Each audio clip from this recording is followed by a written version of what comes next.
Knock করেন, এটা তার ক্ষতি হয়, কারণ আগে তাকে ওটা পাস করতে হবে স্মুথলি। এটাও একটা এটিকেট, যে কেউ ওয়াশরুমে গেল, আমাকেও যেতে হবে, তো আমি যে বারবার ডিস্টার্ব না করে ওখানে একটু পায়চারা করতে পারি, একটু হালকা মৃদু শব্দে কাশি দিতে পারি, বা আমি যে বাইরে আছি, সামওয়ান ইজ ওয়েটিং আউটসাইড, এটা তাকে বুঝাতে পারি। কিন্তু অনেকে যে কি করে, ধাম ধাম করার যখন শুরু করে, ওই বেচারার তো অবস্থা টাইট। এটা যেন আমরা না করি। এই শিক্ষাটা কিন্তু এই হাদিস থেকে পাই। রাসূল সাল্লাল্লাহু আলাইহি ওয়াসাল্লাম বললেন, দাউ দাউ, রাখো রাখো, আরে ছাড়ো ছাড়ো, ও তো ইউরিন পাস করতেছে, রাখো, ওটাও সারুক, আগে সারুক, আমরা পরে ডিল করি। তো সবাইকে তিনি থামালেন, ও সারলো।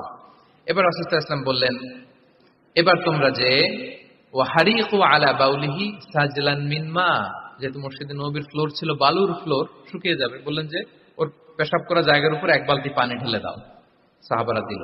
আর এই বেদুইন লোককে রাসূল সাল্লাল্লাহু আলাইহি ওয়াসাল্লাম কাছে টেনে নিলেন, যে তাকে খুব ভালোবাসা দিয়ে বললেন, কি অবস্থা তোমার, কোত্থেকে আসছো, সব খোঁজ খবর নিয়ে বললেন যে তুমি যে এইখানে নামাজ পড়লা, এরপরে আবার এই কাজটা সারলা, তুমি কি জানো এইখানে আল্লাহর জিকির করা হয়, এটা আমাদের ইবাদতগাহ, এখানে আমরা রবের জিকির করি, তার কাছে ফরিয়াদ করি, সবাই মিলে এই কমিউনিটির সবাই এখানে আসে, এই কমিউনিটির, মদিনার কমিউনিটির সবাই মিলে, নারী পুরুষ নির্বিশেষে আমরা এসে এখানে আল্লাহর কাছে ফরিয়াদ করি, দোয়া করি, ইবাদত করি, কোরআন তেলাওয়াত করি, এটা আমাদের ইবাদতগাহ। এইখানে কি এমন কাজটা করা তোমার ঠিক হলো?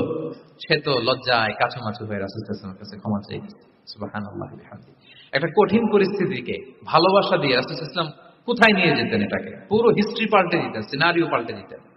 সাহাবারা অবাক হলো, তারাও শিখলো যে না, এরকম করা যাবে না। তখন তাকে এইভাবে ডিল করলেন। আর সাহাবারা যারা রাগারাগি করেছিল, সাহাবীদেরকে রাসূল সাল্লাল্লাহু আলাইহি ওয়াসাল্লাম বললেন, ফাইন্নামা বুইসতুম মুয়াসসিরিন ওয়া লাম তুবআসু মুআসসিরিন, মনে রাখো তোমরা সহজপন্থী হয়ে প্রেরিত হয়েছো, তোমরা কঠিন কট্টরপন্থী হয়ে, জটিলপন্থী হয়ে প্রেরিত হও নাই। তোমরা কোনো কাজকে জটিল ভাবে সমাধানের দিকে যেও না, সহজ করে সলভ করবা। সুবহানাল্লাহ, সুবহানাল্লাহ।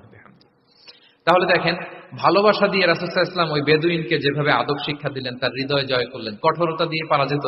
তো 6 নাম্বার দাওয়া মেথোডোলজি হচ্ছে, দাওয়া should be full of love, full of love, full of well wishes. আপনি শুভকামনা, ভালোবাসা, এটা দিয়ে আপনি মানুষের হৃদয়ে যতটুকু জায়গা পাবেন, কঠোরতা দিয়ে পাবেন না। আরেকটা ছোট্ট উদাহরণ দেই।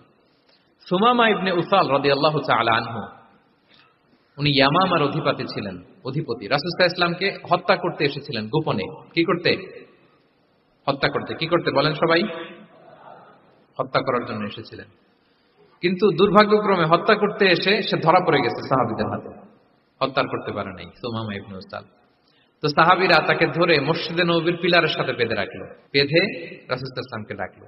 তারা বলল যে ইয়া রাসূলুল্লাহ, দেখেন ইয়ামামা থেকে আসছে সুমামা ইবনে উসাল আপনাকে হত্যা করবার